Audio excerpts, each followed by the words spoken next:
After Bay, the podcast for all life and love forms of Arcadia Bay and beyond.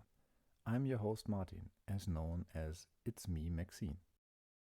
First of all, I hope you all are healthy and safe.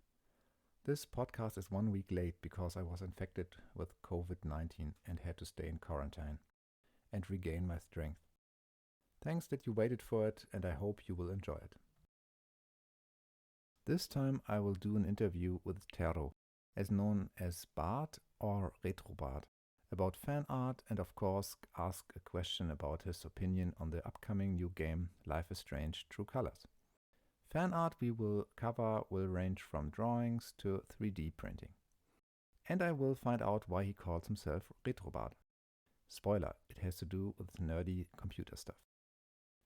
Kudos again to Riley Hawk for letting me use her Life is Strange inspired music for the podcast and Olya-Roo for the fan art. So, without further ado, here's the interview. Oh, and by the way, if you hear something barking in the background, that is my dog Crush. So, my name is Tero, and in the internet I go by the alias of Lonesomebard or Retrobard, or just plain Bard. I live in Finland. I'm 47 years old, so quite old for a Life is Strange fan, perhaps. Although probably not the only one at this age. And I have a family, so I have a son and wife, and so I don't have that much time to dedicate for gaming or such, because real life usually takes priority. But Mm-hmm. Life is Strange has definitely been one game that I've actually dedicated some time to. Mm-hmm. Yeah. So you're not the oldest one, so I'm 50. So yeah, but I think I will maybe touch on this topic later. And Sure. yeah, good to hear. Yeah, talking about Life is Strange. Sure, this is the main reason why we are here. We are all here. And what about this podcast? And yeah, I will ask some questions about Life is Strange, of course. And the first one is, of course, is how and when you got into the video game Life is Strange franchise.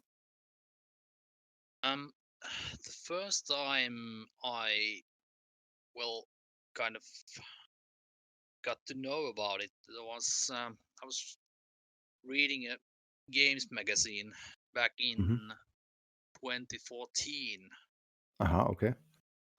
and I saw this picture of a blue-haired punk girl smoking a joint, and I got curious, and I read the article, and I was thinking, oh well, this is an interesting concept.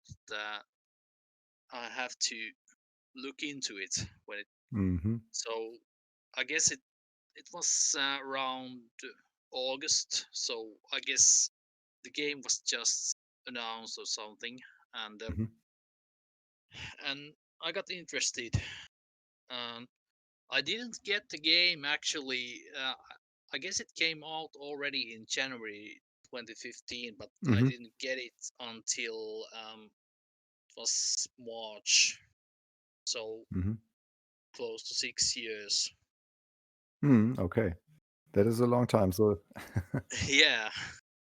So I then started playing, or I just got the first episode, and I played it through, and immediately got the season pass afterwards, okay. so that I could play the rest of the episodes. So I think there was the second episode was already out, and Mm-hmm. the third was like a few days later. So I basically played first three episodes almost back to back. Okay, okay. That's pretty much how I got into it. Okay. And what was special for you when you played it? Was it something different than other games? I think it was the setting. Well, I've always been a big fan of adventure games, the old Mm-hmm. point and click stuff from the late 80s, early 90s. And this Life is Strange had a kind of similar feeling to it. And I liked the pacing, so it wasn't so fast paced as compared, for example, some first person shooters or something. So I really liked the pace, and I really also liked the setting and story and the characters. Mm-hmm.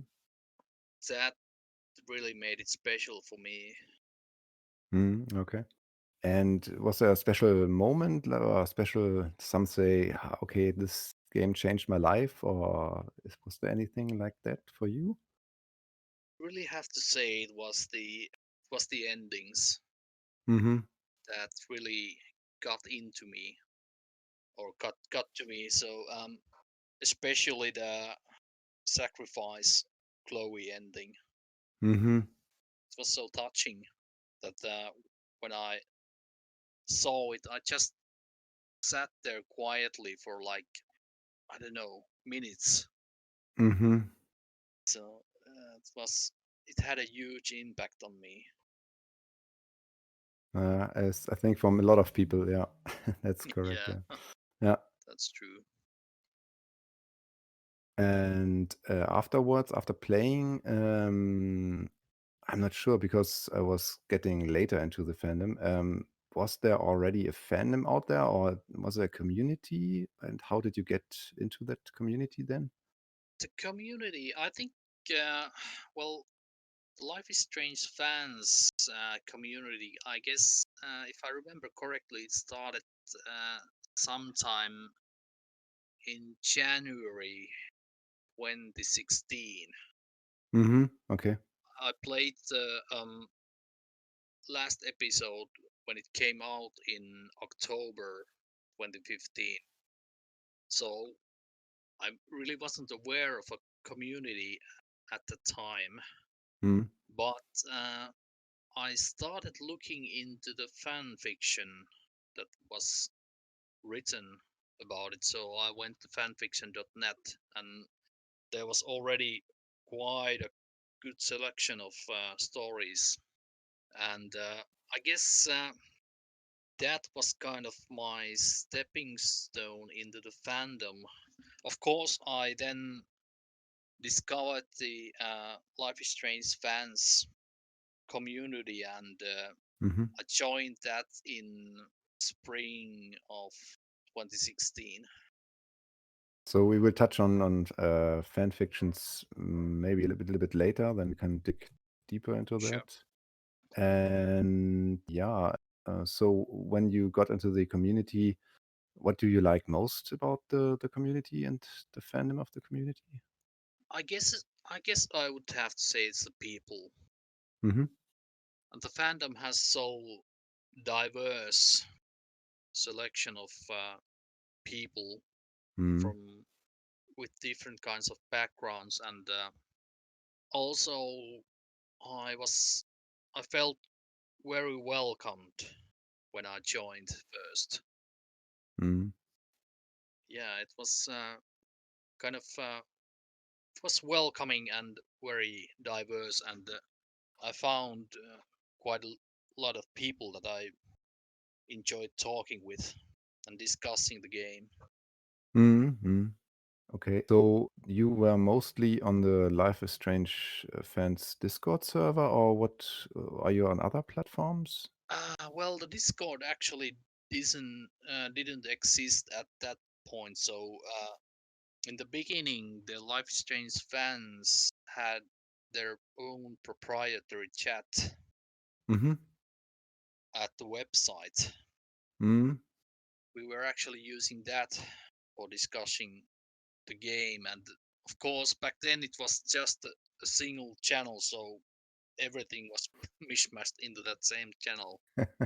It didn't move into the Discord until I don't know, maybe a year later. Mm-hmm. And the reason for that was that the chat that was used in the website was sluggish and unstable, Mm. or it became that it first worked pretty okay, but and later time it kind of crashed a lot, so Mm-hmm. wasn't much fun to use. So it was the administrators decided that they move the chat to Discord. Mm-hmm. Okay. So maybe we come later to it, but I'm not sure if you are familiar or because you are almost my age about the mailboxing scene in the 80s. So maybe I was totally reminded of this when I saw the Discord server of this mailbox scene from the 80s. But I'm not sure if you were also into this in the 80s or 90s. Well, yeah, well, kind of reminds me of IRC. Also, mhm, mhm, okay. Mhm, That's probably the most similar. okay. So, I'm not sure if I get it right, but were you also involved into the Discord server from Life is Strange fans? So, are you a moderator there? Yeah, I'm currently a moderator over there. So first I was just a member, but Mhm, the administrators contacted me and asked if I would like to moderate.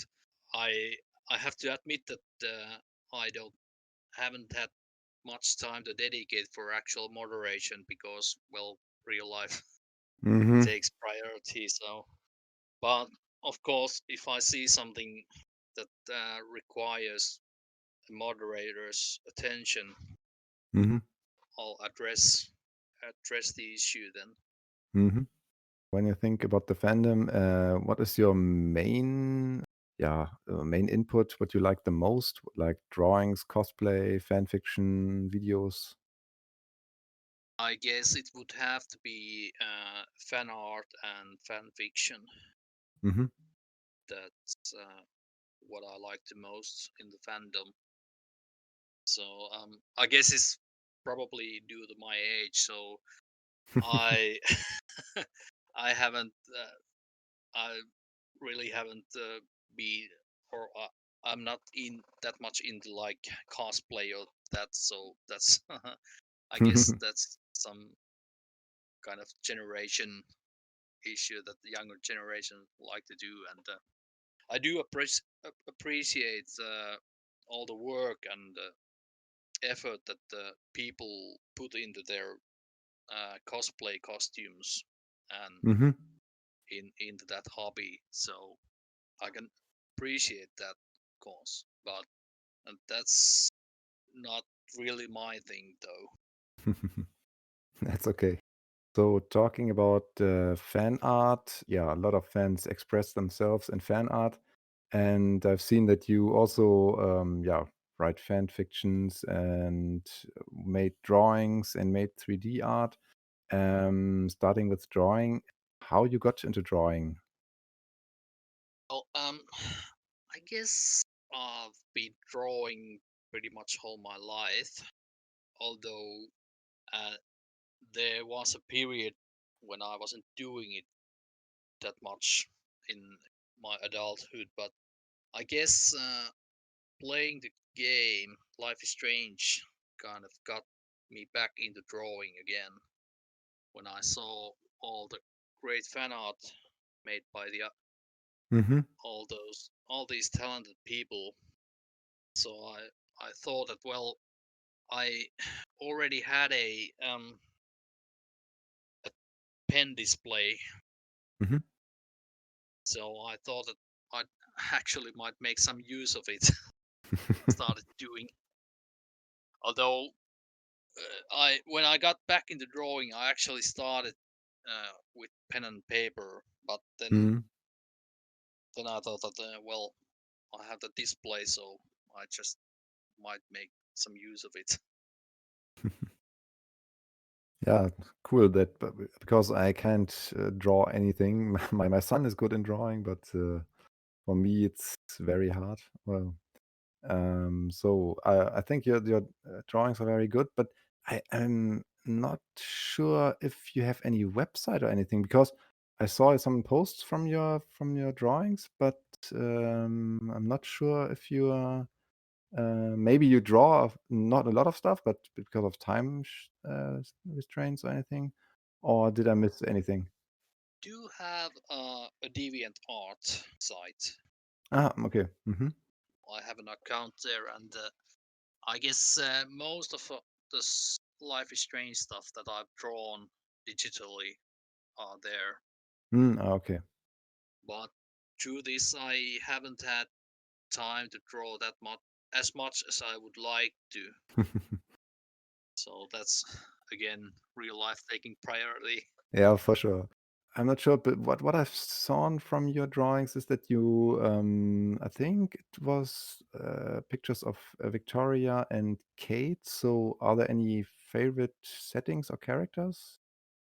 Yeah, well, I do like to draw Victoria and Kate. So Victoria has actually become my favorite character Mm-hmm. of the first game, and also I like to draw Kate. So and I think they just make a so cute couple. So that's probably one of the reasons why I draw them. Okay. And I've seen that you made 3D printing or 3D art, and I haven't seen this, I think, in the fandom. I'm not sure, but I'm not so on Reddit or any other, as you said, Deviant Art or anything. So how do you got into 3D printing then? Well, I guess it's from through my other hobby, which is old 8 and 16-bit computers and game consoles. And 3D printing is has always interested me. It has so many applications where you can use Mm-hmm. when you 3D print parts, so you can make like enclosures or replace a broken part or something, and Mm-hmm. that kind of got me into 3D modeling, Mm-hmm. because there's in many cases there aren't, of course there's a huge selection of parts that are available from the internet, like in Thingiverse and such. But of course, not everything is available, so you just have to kind of start designing it yourself if you need something it doesn't exist. Mm. I think that's the hardest part. I'm not sure. I've not done it myself, but I think designing it or is not that easy. I think, yeah. It has a learning curve, and I have to admit that I'm really a beginner at Mm-hmm. modeling. Okay. Yeah. I think it's a cool hobby. I think it's. I'm not sure if it's that new. I think, but it as you discussed with other people, I think on the server, it's more and more people, or it gets more and more cheaper and more easier to do it yourself. I think. Well, there are quite a good selection of free software for Hmm. for modeling, and also the 3D printer prices have really come down, and the printers themselves, the firmware and the equipment, they've evolved so much that you can get good results even with a low cost printer. Hmm. Yeah. Cool.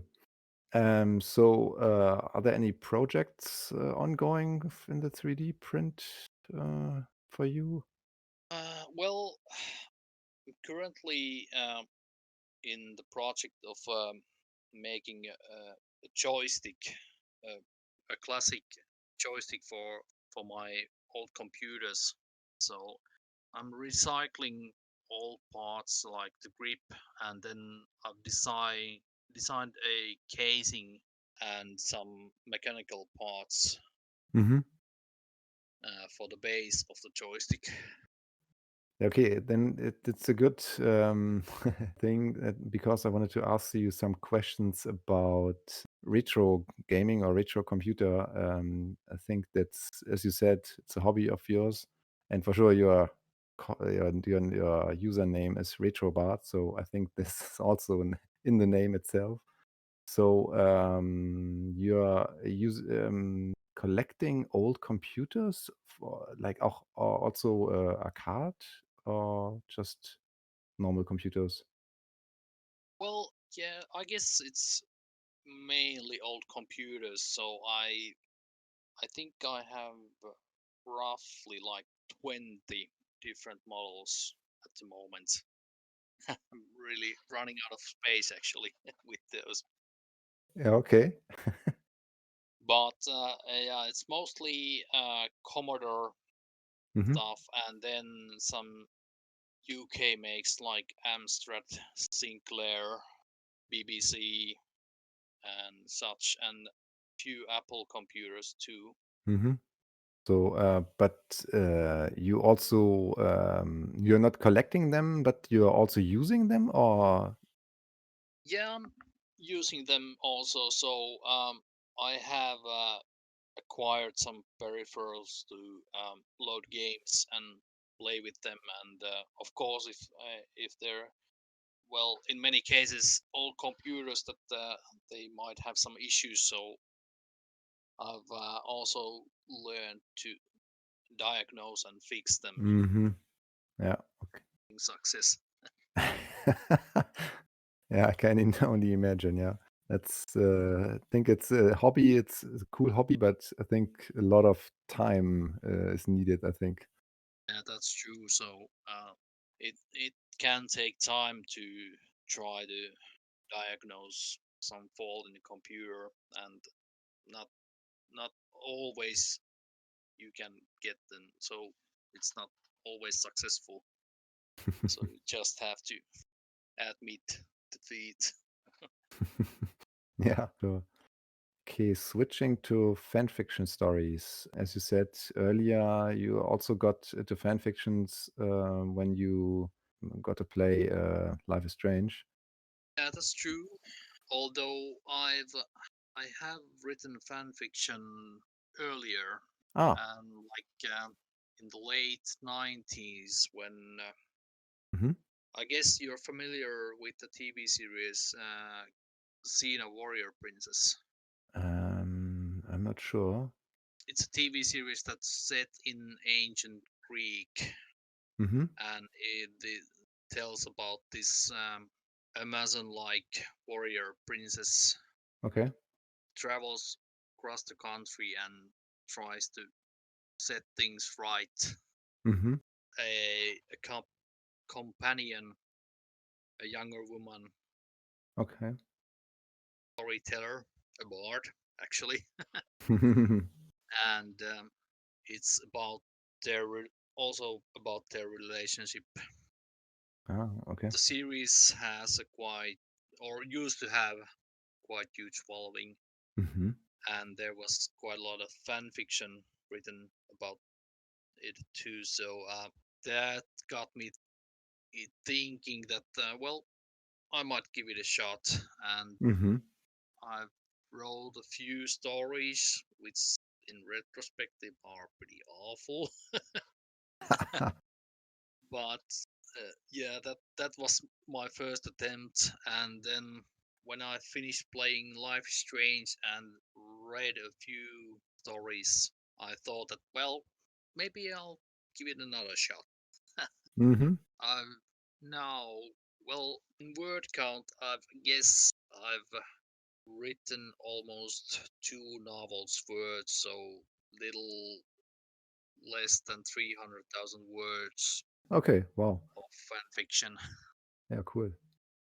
Yeah, I have to admit that sadly, I have touched on fanfics only after playing Life is Strange. I haven't um, read any or written any fanfictions before, and yeah, I would encourage everyone to do that because I think it's an overlooked art that, yeah, get more and more in the mainstream. That's true, and there are quite a lot of talented people writing the stories, so Yeah. they basically could be like commercial. Mm-hmm. That's true. I think you already said you wrote some different fanfics before. Is there anything you like the most, or in writing fanfics or reading fanfics?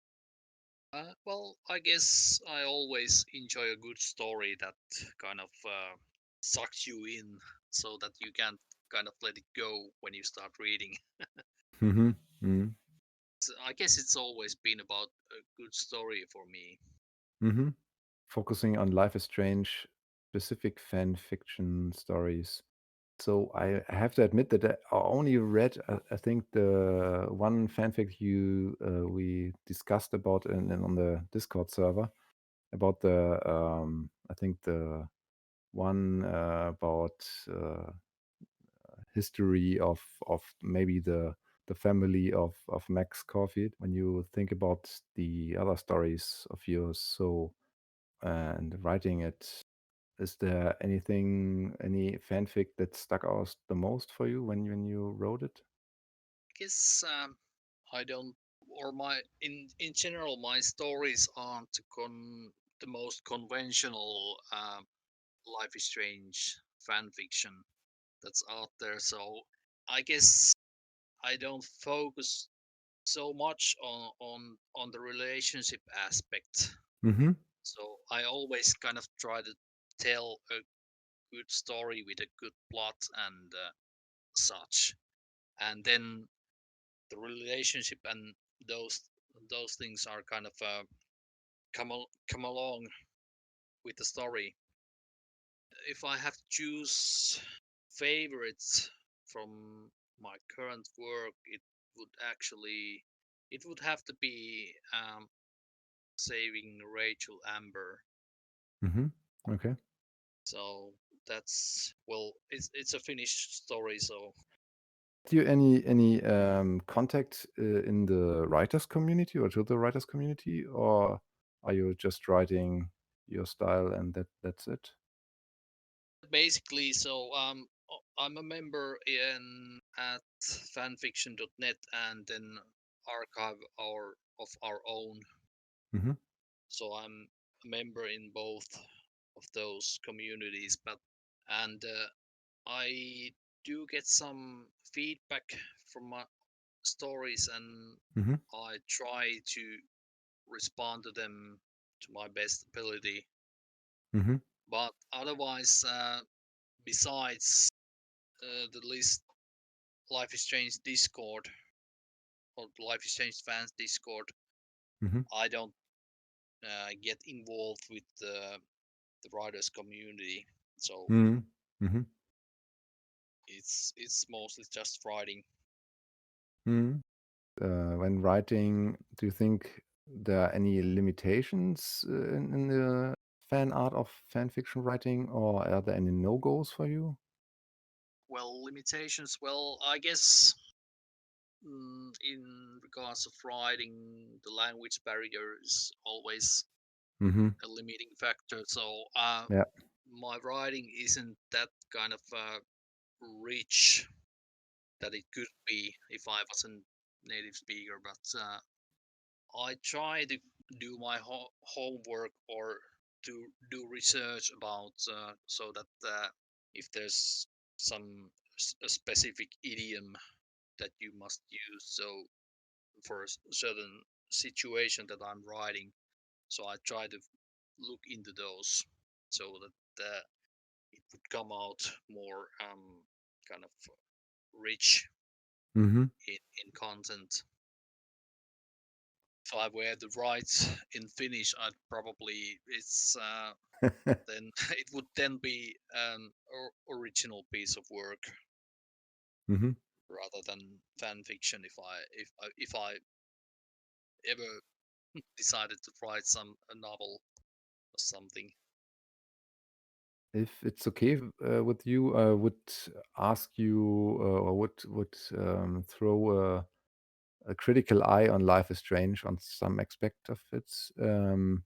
Like always keeping in mind when the game was developed and with the commercial limitations in mind. So, what topics are missing or could have been developed more? I don't know. Well, I guess if you think about the first game, and it dealt with quite a few kind of hard issues like drug abuse, Mhm. sexual assault, and Mhm. parental abuse of all those things. And I can see that people feel pretty strong about quite a few of those issues. Personally, I always kind of try to look from the both sides of things. Mhm. I don't know if it's due to my age or something, but uh, if you take, for example, like how David was hitting Chloe, and Mhm. of course it's not acceptable, but Mhm. kind of always try to look into the bigger context of things in even in those things. Mhm. Yeah, sure, sure. It's changes the perspective when you yourself are a parent or have children, Yeah, and sure, it changes the perspective, and maybe you can maybe not understand, but see things from different sides. Yeah, correct. it's true. So we come to the new Life is Strange True Colors a little bit later, but this time I have a question in here that was about missing of women of color or people of color in Life is Strange. Now with the new Life is Strange True Colors, we have Alex, I think an Asian American woman of color. So what do you think? Will this topic be challenged in the new Life is Strange series, or what do you think? I guess it might cause some controversy among some people. Personally, I don't mind that. It's great that different ethnic backgrounds get visibility in games. I I personally think it's a positive thing, Mm, mm, and but sure, I can imagine that some might complain about it.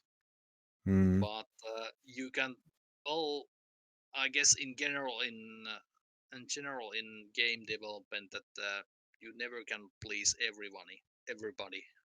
mm. So there's always someone who's not gonna be happy. But I think it's maybe not the same, but I think Life is Strange was also not, yeah, was the main protagonists were not white, were Hispanics. And I think a lot of people, or maybe not a lot of people, but some people I think were also, yeah, I'm not sure how to call it. Don't want to call it racist or anything, racism, anything like that. But it's also some people said, "Oh, why are these people are in the game?" But I think it's good to show the, yeah, as you said, the community is very diverse and very open. Mm, that's true. So I think it's was a good yeah, thing to make Alex the new protagonist. But I think we will see how the game is received then and when it's coming out. It's true. I think the first game still has the most. I mean, every time a new Life is Strange Life is Strange game is announced, Mhm. people are complaining. Okay, we want more Max and Chloe. Mhm. But personally, I think it's a positive thing that they bring new protagonists Mhm. rather than trying to continue with Max and Chloe's story. Mhm. I think the comic book Mhm. uh, does a great job with that, and I think it's great that you have the comic where you can kind of travel Mm-hmm. future Mm-hmm. in Max and Chloe's story, and then game sequels they kind of concentrate on other things. Mm-hmm.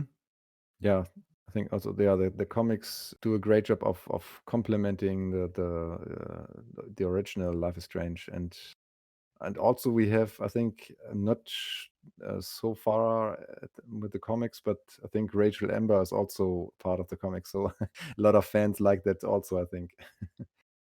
Yeah, I really like how Emma Vieceli Mm-hmm. has composed or built a world around one possible Mm-hmm. future. Yeah. So, do you think, coming back to the fandom, or maybe red lines or taboos in the fandom, do you think there are taboos in the fandom? Because I had one instant where there was a discussion if Kate have another religion in a fan fiction story, and I'm not sure. So, do you think there are limitations in the fandom? I think the fandom is pretty open, but of course there are some, and like well, pretty much everything in relation to Mark Jefferson is pretty Yeah, okay, for sure. yeah, pretty controversial among the fandom. But well, I don't know. I guess fan fiction in general that it gives you the possibility to kind of take the basic concept or the characters and put them into a completely different setting. I guess it's okay to try out if as long as you kind of stay true to the character, Hmm. and of course you don't, how do you say, cross certain do anything gross with them. Hmm. Hmm. So Yeah, yeah. that's Hmm. I understand. Yeah. bad, not the best choice of words, but I guess you get the Hmm. idea. Yeah, yeah, I So understand. Yeah, yeah. kind of respect the Hmm. characters. Mm. Yeah, for sure. Mm. Yeah, coming back to the general fandom, as you said, you count yourself, or I count myself, to the older part of the community in means of age. So sometimes when I reveal my age, there's indirectly a short pause on the other side. So, but I have to say that I have always have good reactions from the people, and they are mostly, they say cool, are cool with that. But from my point of view, maybe it's for younger people, because I see it here with my own children, that they might have had bad experience in the past. Like, I don't know, maybe they were, yeah, stalked or get cyber grooming from older people. But as I said, most said were totally cool with that. So, what's your experience with the community? Think the community has really been very welcoming, and I've never made a big number of my age myself, but I've always kind of tried to not try to hide the fact, so that I've made clear that I'm an older person, Mm, and kind of being open about it. So I guess that actually has probably helped a lot. So that if you're open mhm, about your age and kind of your intentions, mhm, so it's easier for the community kind of to invite you in mhm. or welcome you in. Yeah. I think most of the time it's not necessary to know, or to what on the other side, what person on the other side is sitting there, because it doesn't matter at all, because you have we all have the yeah, the fandom of Life is Strange in the background, and that is what most people, I think, bring together, and it's doesn't matter where you come from or how old you are. So that is a really cool aspect of the fandom, yeah. So in general, I'm not sure. I'm not that kind of big of a gamer, I have to admit. But do you think Life is Strange had an impact on the gamers community, or maybe auch with the new game?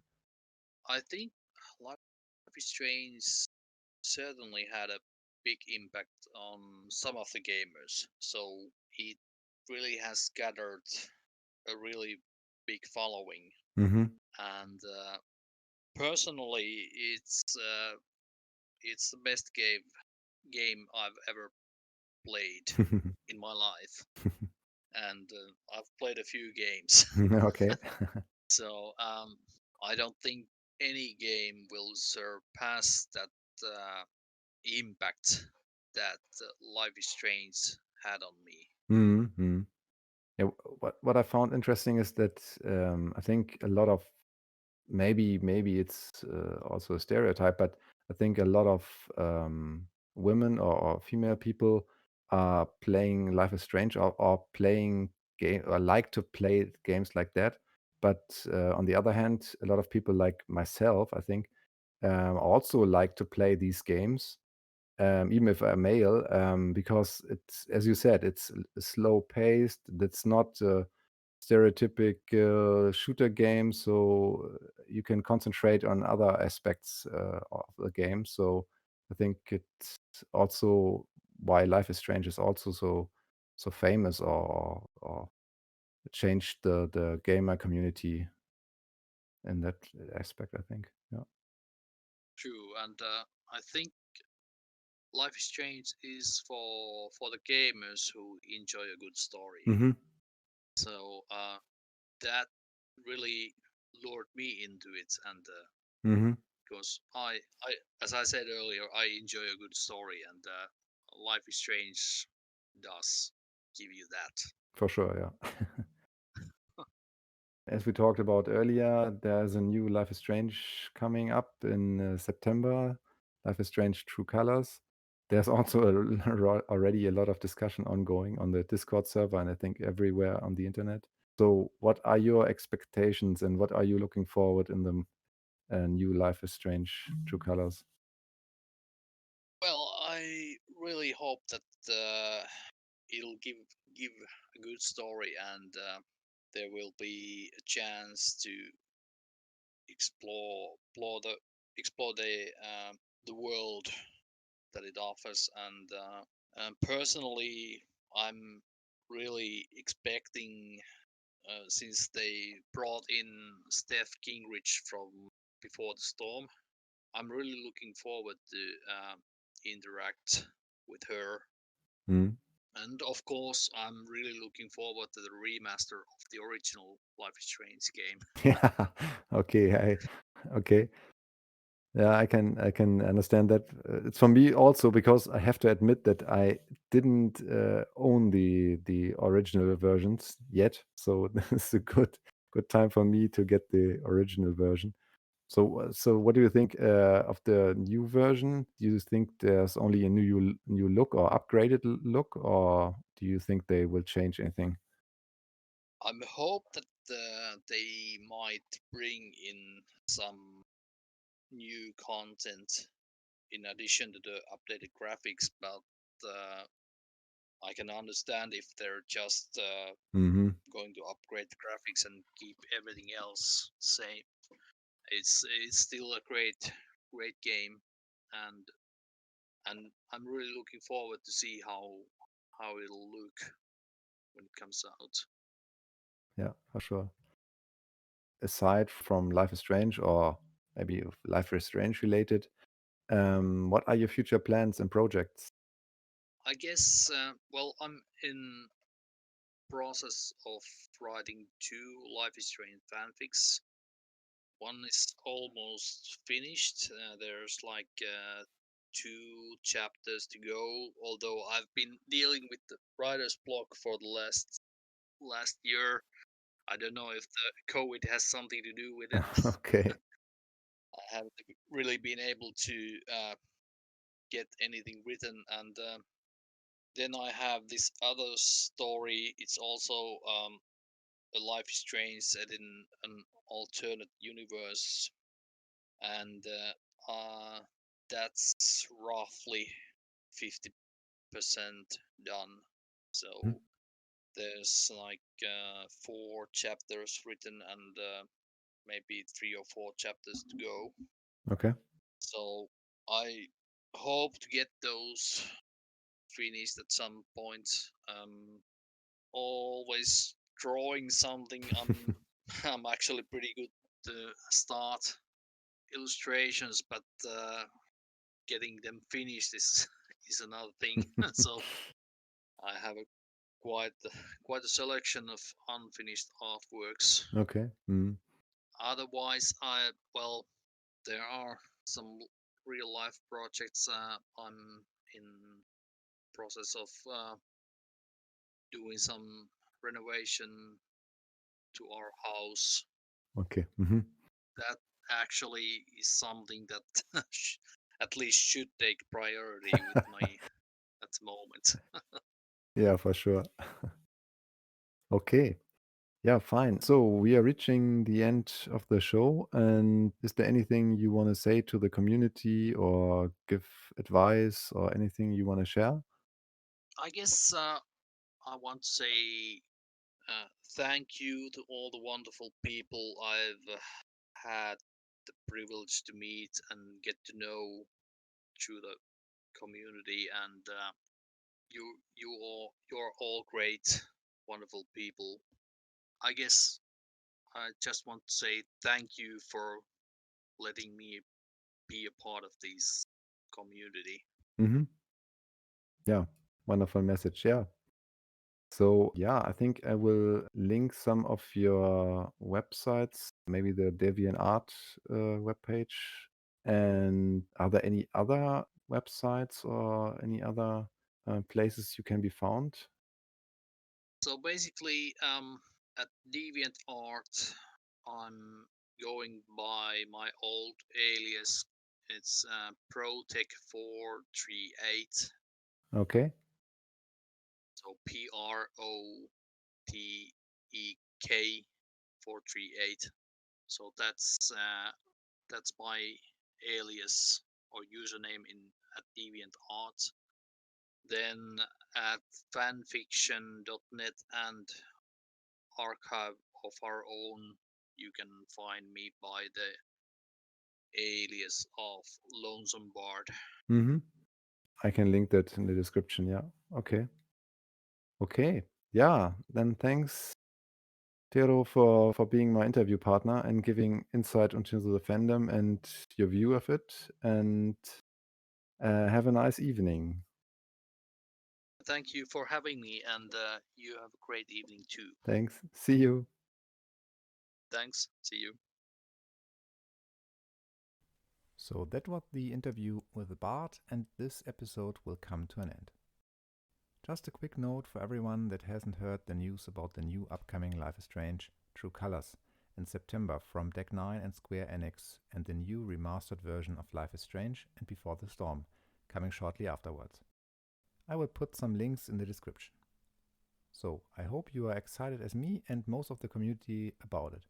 Stay tuned for the next episode at the end of April, and please stay safe and be responsible. If you have any good idea or feedback about the podcast or know a person I should really do an interview with, please let me know. You can reach me on Twitter or via email. I will link it in the description. Yes, my Twitter name is It's Me Maxine, but my Twitter handle with the @ is Hansa2. So, thanks for listening to my podcast and spread the word. See you soon in and around Acadia Bay. Yours truly,